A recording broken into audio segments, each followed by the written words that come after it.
이동형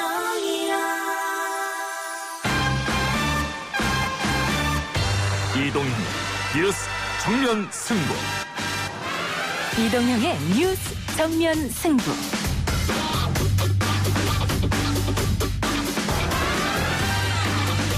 청취자 여러분 안녕하십니까, 이동형입니다. 가진 힘만큼의 책임과 속도로 현안 관련 입법들을 처리하겠다는 더불어민주당. 야당은 그런 민주당의 독주를 최대한 저지하겠다고 밝혔습니다. 일하는 국회법의 내용을 보면 제목만 그럴듯하게 일하는 국회로 달았지 사실은 국회를 무력화하고 야당을 무력화하는 법에 지나지 않습니다. 저희들은 운영위에서 최대 저지하도록 그렇게 하겠습니다. 여당 정청래 의원과 야당 김기현 의원이 번갈아 가면서 출연하는 여당 야당. 오늘은 사선 중진의 김기현 의원 모시고 국회 상황과 박지원 국정원장 후보자 등 외교 안보라인 교체와 대검찰청을 달구고 있는 검언 유착 이슈까지 풀어보겠습니다.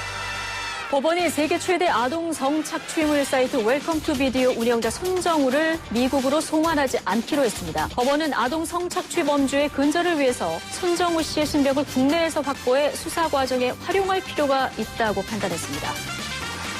아동 성착취물 사이트를 운영한 손정우의 미국 송환 결국 하지 않게 되었습니다. 피의자 측의 요청이었던 만큼 사법부를 향한 여론은 싸늘한데요. 최근 N번방 사건 이후로 관련 사안의 처벌에 대한 국민의 목소리가 더해져 여파가 큽니다. 근본적인 해결과 강력한 처벌을 요구하고 있는 한국사이버성폭력대응센터 서승희 대표와 이야기 나눠보겠습니다. 감독은 스캐니와 선수들에게 상습적인 폭행과 폭언을 일삼았으며 주장 선수도 스캐니와 저의 뒷담 따돌림 시키고 폭행과 폭언을 일삼았습니다. 폭행과 폭언을 통해 선수들을 지옥의 구렁텅이로 몰아넣고 정신적인 스트레스로 스스로 무너지게 만들었습니다. 고 최숙현 선수 사건에 대한 추가 증언이 밝혀졌습니다. 동료들의 증언이었는데요. 스포츠계에서 반복되는 폭언과 폭행, 그리고 한 인간에 대한 지독한 공격, 우리 사회의 민낯이 아닐까 걱정됩니다. 온갖 문제 연구소에서 짚어보겠습니다. 오늘 하루 명승권 박사가 빠지고 MC 장원이 함께합니다. 7월 6일 월요일 이동의 뉴스 정면 승부 시작합니다.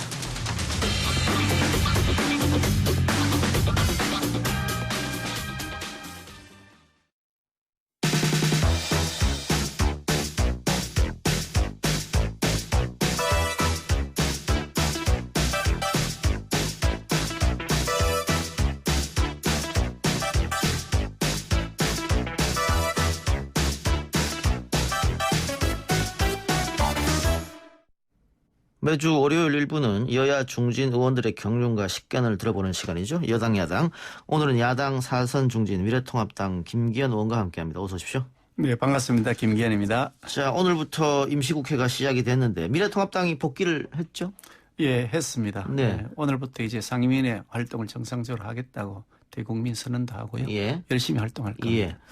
그 원구성 협상 다시 하지 않습니까? 원구성 협상은 뭐 일방적인 그 뭐 폭거에 의해서 예. 뭐 어찌 보면 린치 비슷하게 예. 저희들이 맞았는데요.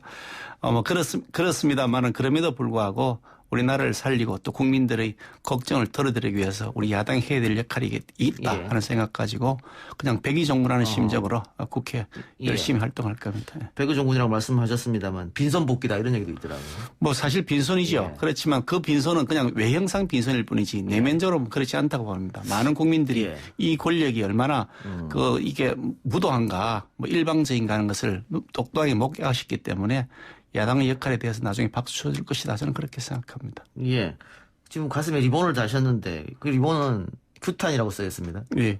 야당 입장에서 여당의 이런 폭거에 대해서 규탄하는 것은 해야죠. 예. 네, 그래서 민주주의 붕괴, 민주당 갑질 규탄한다. 그렇습니다. 예. 뭐 국회에서 완전히 있을 수 없는 테러를 한 거죠. 근데 7월에 임시국회 시작됐고 미래통합당이 복귀했는데 그러면 조금 빨리 복귀해서 추경 심사를 했으면 어땠을까? 추경 부분이 그렇습니다. 뭐 사실 자기들끼리 다 뭐 만들어 놓고 그냥 일괄적으로 통과시키기 위한 통과 의뢰를 했단 말이죠. 어떤 상임위는 7분 만에 심사를 마쳤다고 그러는데 아니면 7분 만에 상정합니다 말하고 뭐 통과됐습니다 말하는데 그거 뭐 한 5분 걸릴 텐데 2분 동안 무슨 심사를 했는지 모르겠고요. 그렇게 어떤 상임위원회 같은 경우에는 정의당 의원이 참석했다가 나가면서 그 뭐 추경의 내용도 보고를 못 받았는데 무슨 심사를 하느냐 그러고 난 이 심사에 참여할 수 없다고 나갔단 말이죠. 국회를 완전히 들러리로 만들어서 무슨 뭐 자동 인출기 비슷하게 뭐 그냥 대통령이 뭐 버튼만 누르면 탁 현금이 되어 나오는 그런 모양으로 추경 심사를 했으니 이거는 부당하다. 그래서 저희들이 추가 심사를 하도록 연장해서 심사하자 그랬더니 야당 필요 없다. 지금 예결위원장, 여당의 예결위원장은 야당이 없으니까 더 효율적으로 잘 심사했다. 뭐 이렇게까지 얘기하면서 통과를 시키고 있으니 이것이야말로 정말 그 테러다. 국회의 뭐 완전히 붕괴다 하는 생각을 하지 않을 수 없는 거죠. 결과론적으로 일단 그렇게 됐는데 그래서 100석이 넘는 제1야당이 들어가서 그럼 추경 견제를 좀 하고 삭감할 건 삭감하고. 그래 하겠다 그랬는데 자기들이 연장 안 해주고 무조건 무조건 가겠다 그러지 않습니까? 저희들이 일주일 연장하자. 그래서 심사하자 그랬는데 일주일 만에 그 추경이 뭐 심사가 돼가지고 결론이 일주일 늦춰진다고 해가지고 나라가 무너질 상황도 아닌데 그걸 연장을 못 하겠다는 거 아닙니까? 일방적으로 가겠다는 의사지요, 뭐. 그러면은 아까 뭐 빈손 복귀도 얘기했는데 지금 18개 상임위 중에 17개를 민주당이 가져갔고 하나 남은 게 이제 정보위지 않습니까? 그렇죠. 정보위장은 이제 국회 부의장과 협의해서 해야 되는데 정진석 의원이 지금 부의장으로 들어오지 않고 있는 상황이거든요. 그런데 어쨌든 이거 그 박지원 의원이 내정된 국정원장이자 청문회를 위해서도 정보위원회 구성해야 될 텐데 이건 어떻게 풀어가실 생각이십니까? 국회 부의장의 저희들이 사실 추천을 안 하고 있는데 뭐 여당이 또 마음먹으면 자기들 당으로 할 수는 있겠죠. 근데 그렇게 했다가는 국민적 비난을 받을까 싶어서 지금 머뭇거리고 있는 것 같은데 저희 당 입장에서는 아마 부의장을 추천해야 될 것이라 생각하고요. 당내에서 아직 후보를 정하지는 않았습니다만 정해서 추천을 해서 정보위도 구성하고 상임위원회 활동을 본격적으로 해야 되겠다. 저는 제 생각은 정진석 의원으로 추천하는 겁니까 그러면? 그거는 당내 아직 후보를 안 정했으니까 뭐 후보 경선 과정이 있을 수도 있고 단독 후보일 수도 있고 하니까 그건 아직은 판단하기 어렵습니다. 박지원 전 의원의 국정원장 내정은 어떻게 평가하고 계십니까? 박지원만 아니고요. 박지원 후보 또 뭐 이인영 후보 또 장관? 그렇죠. 서훈 뭐 안보실장 이런 분들 이게 서지영이란가 이렇게 표현하는 것 같던데 이 세 분 트리오를 이번에 교체하는 것을 보면서 이것은 완전히 심기 관리 차원. 김정은의 심기 관리 차원의 뭐 인사다. 그런 생각을 지울 수가 없습니다. 북한 눈치 보기 인사다. 그렇죠. 완전히 어쩌면 김정은이 기쁨 좀 만드는 거냐. 뭐 이런 생각이 들 정도로 완전히 친북적 성향이 농후한 편향성이 농후한 사람들마다 채워놨단 말이죠. 이 남북 문제라고 하는 것은 이게 북한하고 대한민국 사이에서 협상만 돼서 되는 게 아니고 미국, 중국, 러시아와 같은 이 강대국들이 다 여기에 개입돼 있어서 그 외교적 관계, 이해관계의 조정이 반드시 선행돼야 되는 과제인데 특히 미북 정상회담 뭐 북미 정상회담을 한다고 하는데 그런 과정에서 친미 인사 혹은 그 미국의 지미 인사는 좀 있어야 되는 거 아니겠습니까? 세 분 중에 한 분도 그런 분이 없어요. 전부 다 친북 인사, 친북 편향성이 강한 인사들로만 채워져 있어서 이거 뭐 남북끼리만 가지고서 이게 남북 문제가 해결이 되는 것인가? 그 지금까지 그렇게 추진하다가 실패를 했는데 또 똑같은 실패를 반복하고 있다. 그래서 이거는 선거 내후년에 있는 선거 그 선거를 염두에 둔 이벤트형 개각 아니냐? 혹은 그 심기 관리형 개각 아니냐? 하는 그런 생각을 하게 선거를 되는 거죠. 어떤 선거를 말씀하세요? 대통령 선거가 있죠. 대통령 선거. 그렇죠. 이제 뭐 대통령 선거 1년여 남아 있거든요. 미국 대선도 있고 우리나라 대통령 선거도 있고 하니까 미국 대선 전에 뭔가 이벤트를 만들어 보겠다 하는 그런 강한 강박관념이 그게 내재된 거고 그렇게 해서 나중에 대통령 선거에서 지금 문재인 정권이 가장 지금 가장 잘한 취적으로 내세우고 있는 것이 이 대북 문제인데 이 문제에 지금 와르르 다 무너졌단 말이죠. 그러니까 그걸 복구하는 것이 시급하다. 그래서 일단은 무조건 하게 남북 문제 그냥 알아서 우리끼리 해결해보자. 이런 식으로 무리수를 두고 있는 것이 아닌가 그런 생각을 하죠. 미래통합당이 지금까지 계속 주장했던 게 남북 문제에 대해서 문재인 정부가 너무 북한 눈치를 본다, 뭐 끌려다닌다 뭐 이런 거였지 않습니까? 굴종적이다 생각하죠. 이번 인사도 그런 것이고. 오히려 더 심각해졌다고 보죠. 그러면 미래통합당 쪽에서는 대북 강경론자들이 지금 요직이 있어야 된다 이런. 아닙니다. 전혀 그렇게 말씀드리는 것이 아니고요. 저는 어떤 방송에서 제가 친북이라고 했더니 친북이라는 표현이 적절하지 않다는 말씀을 저는 그렇게 생각하지 않습니다. 우리의 외교 문제 특히 북한과 이 대한민국 사이 문제를 해결하는데 친북인사도 필요합니다. 그리고 반미인사도 필요하고요. 친미인사, 반미인사, 뭐 친중인사, 반중인사 다 필요합니다. 그래서 골고루 여러 가지 의견들이 녹아진 상태에서 종합적으로 대한민국의 미래를 위해서 어느 것이 바람직할 것인가 이렇게 판단을 한다. 저는 그렇게 생각하기 때문에 이번에 일방적으로 친북 편향성이 강한 인사만 다 채워놓았으니 이게 어떻게 해결이 되겠냐. 국제 외교와 함께 해결이 돼야 먼저 선행이 돼야 되는데 그런 말씀을 드리는 거죠. 알겠습니다. 지금 방금 말씀 세 자리 중에서 이제 청문회 대상은 이제 박지원 전 의원과 통일부 장관 후보자인 이인영 의원입니다. 박 전 의원은 뭐 현직 아니니까. 그런데 그 왜 현직 불패 뭐 의원 불패 이런 말씀 있지 않습니까? 청문회에서 현직 의원들 다 통과된다. 통일부 장관 후보자 이사청문회 어떻게 준비하고 계세요? 글쎄 지금 이제 뭐 준비를 막 시작한 단계 오늘 상임위원회 저희들 이제 배정이 되어서 저도 외교통일위원회에 지금 배정이 되어서 재소관 업무가 되었습니다만 이 청문회를 준비를 시작을 했는데요. 이인영 후보 같은 경우에는 뭐 국회의원으로서의 역할은 나름대로 잘 했다고 저는 생각하고요. 뭐 여당 야당 입장이 다 다르니까 또 뭐 여당의 입장에서도 해야 될 역할들이 있겠죠. 저는 그 부분에 대해서 폄하하고 싶은 생각은 없는데 통일부 장관으로서는 과연 적합한 인물인가에 대해서 매우 저는 우려스럽다는 생각을 하고 있죠. 지난번에 뭐 그 고민정 후보 그 지원유셀 그 이인영 의원이 가셨는데 거기에서 그 고민정 후보를 당선시켜 주시면 국민재난지원금 100% 다 드리도록 뭐 노력하겠다. 뭐 전력을 다하겠다 이렇게 하셨는데 이게 이런 그 국민재난지원금 문제를 선거의 전략으로 사용한다는 것에 굉장히 저는 불쾌감을 느끼고 있거든요. 그것도 공개적으로 그것도 그 당시 여당의 원내대표란 말이죠. 그런데 이 대북 문제도 또 그런 식으로 이용하지 않을까 하는 우려를 가지고 있고요. 굉장히 그 북한하고만 친밀해져 있었지 미국하고의 관계에서는 전혀 그동안 무슨 역할을 했던 것이 제가 눈에 보이지 않아서 그 점에 대해서는 집중적으로 조금 검증해 봐야 되겠다 생각합니다. 그러니까 의원님 방금 뭐 국회의원으로서는 잘했다. 그러나 통일부 장관으로서는 적절치 않은 인사 같다라고 말씀하셨잖아요. 그렇습니다. 예. 그럼 이제 인사청문회에서 정책 검증이 주로 돼야 될 텐데 지금까지 인사청문회 이렇게 보면 뭐 인신공격 이렇게 하고 개인 사생활에 더 집중하고 이런 것 같아서 과연 이번 청문회 제도 될 수 있을까 그런 걱정되는데 어떻게 보세요? 사생활 부분 도덕성 검증도 상당히 필요하죠. 그동안 뭐 그 도덕성 검증에서 탈락한 사람들이 부지기수 아니겠습니까? 그런 점에서 필요하다고 생각하는데 아직 이인영 후보에 대해서는 뭐 도덕성 검증을 위한 자료조사가 지금 안 돼 있기 때문에 이분이 어떤 그런 뭐 사생활 문제에서 검증을 통과하기 어려운 이유가 있는지는 아직 판정할 수가 없습니다. 그러니까 그 점에 대해서는 지금 말씀드리는 건 시기상조이고요. 그런데 그런 과정에서 가령 뭐 지금처럼 이렇게 국민들의 정서를 거스리는 뭐 강남 집 다 팔아라 그래 놔놓고 자기는 뭐 강남에 집 가지고 있고 다 집 두 채 세 채 가지고 있다 가령 그래 되면 그 부분은 국민들 정서상 용납이 안 되지 않겠습니까? 예를 든다면 뭐 그런 형태의 여러 가지 검증들은 다 필요하다고 생각하죠. 그런데 이거는 뭐 민주당이 집권할 때나 미래통합당이 집권할 때는 마찬가지인 것 같은데 그러니까 너무 이 정책 검증보다는 뭐 사생활 문제로 가서 그 사생활 문제는 비공개로 의원들끼리 하는 그런 방안도 뭐 아이디어가 나왔었지 않습니까? 거기에 대해서 어떻게 생각하세요? 저희들이 여당할 때도 사실 그 문제를 논의를 했었는데요. 결과적으로 최종적으로 저희들이 도입하지 않은 것은 아무리 이게 사생활 분야라 하더라도 공적인 활동에 관한 것인데 그걸 국민들에게 알리지 않고 밀실에서 할 수 있겠느냐. 그 당시 우리가 뭐 여당이 추진한다 하더라도 야당이 반대할 입장이었지만 우리 여당 입장에서 보더라도 그것은 바람직하지 않다고 생각한 거죠. 검증 과정에서 주식 투자를 막 그냥 투기하듯이 막 했던 사람, 업무 시간 중에 막 주식 투자를 계속했던 사람, 이런 사람들이 나타나는데 그걸 국민들에게 알리지 않고 밀실에서 검증을 한다.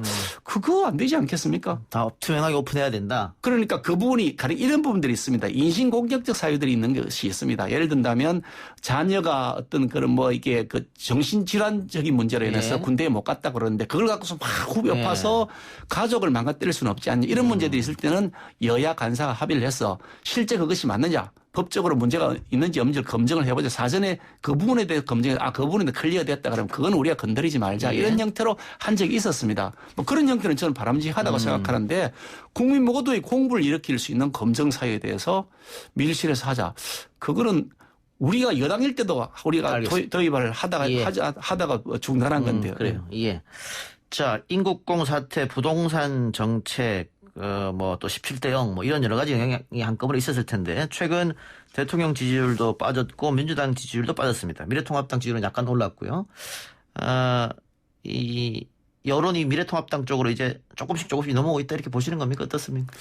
저는 그렇게 생각하지는 않습니다. 지금 여당이 워낙 아마추어 정권이고 이념 과잉 정권이다. 그래서 정부가 모든 것을 통제할 수 있다고 하는 그런 이 환상에 사로잡혀서 부동산 정책도 뭐 인구국 정책도 대통령이 마음대로 딱 방문하면 그 날짜가 기준 일자가 돼가지고 뭐 정규직 전환하는 그런 방침이 되고 부동산 문제도 뭐 오르면 때려잡고 이런 방식으로 정부가 모든 걸 통제할 수 있다고 생각하는 그런 방식으로 아마추어적인 정권, 이념 과잉 정권이어서 지금 문제가 되어서 지지율이 실체가 드러나면서 지지율이 떨어지고 있다고 생각합니다만 그렇다고 해서 우리 당에게 지금 반사적으로 이익이 돌아오고 있다 생각하지는 않고요.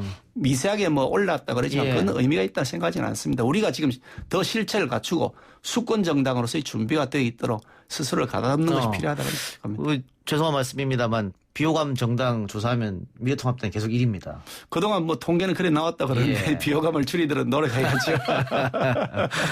그래, 알겠습니다. 예. 특히 젊은 층에 조금 적극적으로 다가가야 되지 않겠나 그런 노력이 필요합니다. 뭐 공감하고요. 지금 다만 이제 저는 희망을 가지는 것이 이번에 그 21대 국회에 들어온 우리 초선 의원들, 뭐 재선 의원들 이렇게 요즘 겪어보면서 굉장히 열공파들이다. 열심히 공부하면서 우리의 미래가 무엇인지에 대해서 나름대로 고민을 많이 하시는 분들이 많다는 생각이 들어서 희망을 가지고 열심히 열공하면서 우리의 실력을 쌓아나가겠습니다. 알겠습니다. 최근 법무부와 검찰이 대립되는 구도가 계속 나오고 있습니다. 윤석열 검찰총장이 무리수를 둔다 이런 얘기도 있던데 혹은 반대로 법무부 장관이 무리수를 둔다 이런 얘기도 있고 어떻게 생각하세요? 글쎄 그 뭐 내용이 뭔지에 대해서 잘 모르겠는데 이 이슈가 왜 이렇게 커졌는지 저는 그거 자체가 이해가 안 됩니다. 내용은 어떤 뭐 사기꾼 비슷한 사람하고 어떤 기자하고 사이에서 어떤 정보를 캐내기 위해서 여권 관련된 무슨 비리 정보를 캐내기 위해서 뭐 서로 간에 얘기가 되었다.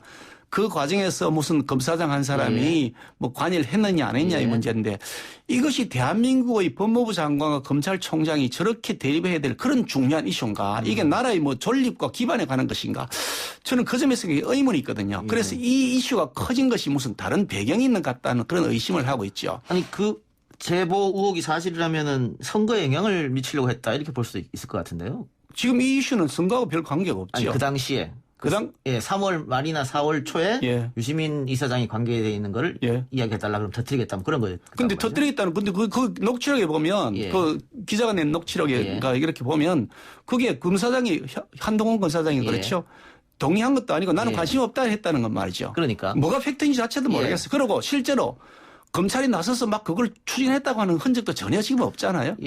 그런 상태에서 이게 뭐 그렇게 대단하다고 이렇게 난리법석인가. 그래서 중앙지검에서 수사를 하는데 지금 윤석열 총장이 그 수사를 수독시켰기 때문에 이거는 윤석열 총장이 자신의 측근을 보호하려고 하는 게 아니냐. 뭐 이래서 지금 시끄러졌는데. 추 장관은 지금 그렇게 주장을 하고 있죠. 그 의원님께서 이거 아예 여야가 다 간섭하지 말고 특검으로 가자 이렇게 말씀하셨어요.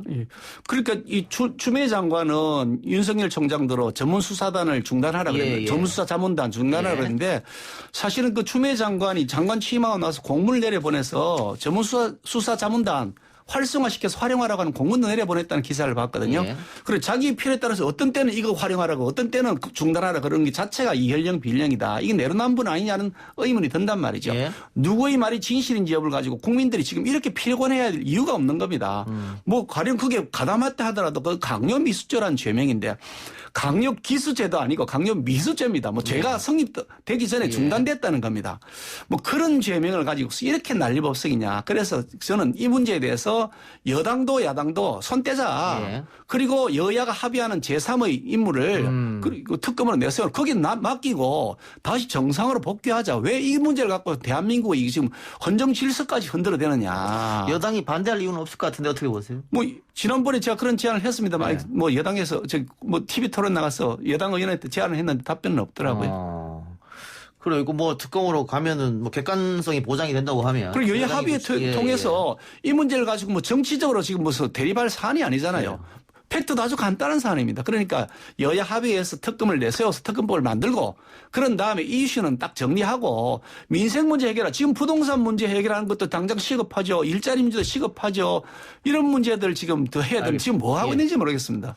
자 마지막으로 시간이 없어요.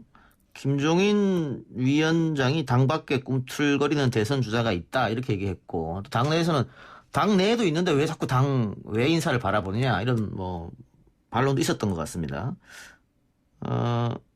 이 문제는